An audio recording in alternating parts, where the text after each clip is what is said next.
तर नागपुरातून लवकर याचं कारण म्हणजे एकच, आपल्याला जायचं होतं गोडाऊनले. तर धामणगावात उतरलो, धामणगावातून घरी गेलो, माती काय होता नाही त्याच्यानं आपल्याला घरी पैदल जावं लागलं.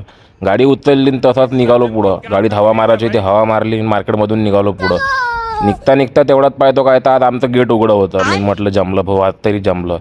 तसाच 450च्या स्पीडनं निघालो मी गोडाऊनले पोचतात पाहतो 2 ट्रक होते, पण दिवस होता रविवार, त्याच्यानं काही जास्त काही काम होतं नाही. तर मग तेवढ्यात भाऊजीला दिलं ऑटो पकडून, भाऊजी गेले घराकडं. तेवढ्यात आला मग आपला माती खाया आणि तुषारदा माती काय गेला होता पुलगावले, लग्न होते त्याच्या मागं. भाऊ लग्न आणि सोयरीक तर एवढ्या आहे का विचारू नका, अजय रिकामचोट मित्र आहे मावाला. कारण आमचा मित्र परिवारच एवढा मोठा आहे का हर दिवशी एक ना एक लग्न नाही तर साक्षगंध राहतेच. तर तेवढ्यात काय तर मस्त वातावरण झालं होतं.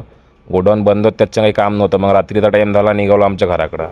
रविवार बाजारच्या चांगली गर्दी होती दत्तापूरमध्ये. रेल्वे गेटवर पोचताच काय पाहतो तर मेमो थांबली होती. काहीतरी तांत्रिक बिघाड झाला, त्याच्यानं काही गाडी पुढं चालली नव्हती. तर मीनं म्हटलं चला भाऊ आपण खालून चाललो तो. तर खालून निघालो, तेवढ्यात मम्मीला घेतलं. मम्मी नागपूरहून आली होती, पण उशीर झाला तर मम्मीला यासाठी. उशीर झाला त्याच्यानं मी मग बाहेरूनच जेवण करून गेलो. मला लागली होती भूक आणि मम्मी म्हणे बाबू बाहेरच खाऊन घेऊ म्हणे. मी म्हटलं ठीक आहे. मग मी बघा नामदेव राईस आणि आम्ही निघालो घराकडं. तर चला पोट्टे, तुम्हाला जर व्हिडिओ आवडला तर लाईक करा, कमेंट करा, शेअर करा आणि फॉलो करायला बिलकुल विसरू नका. चलो बाय.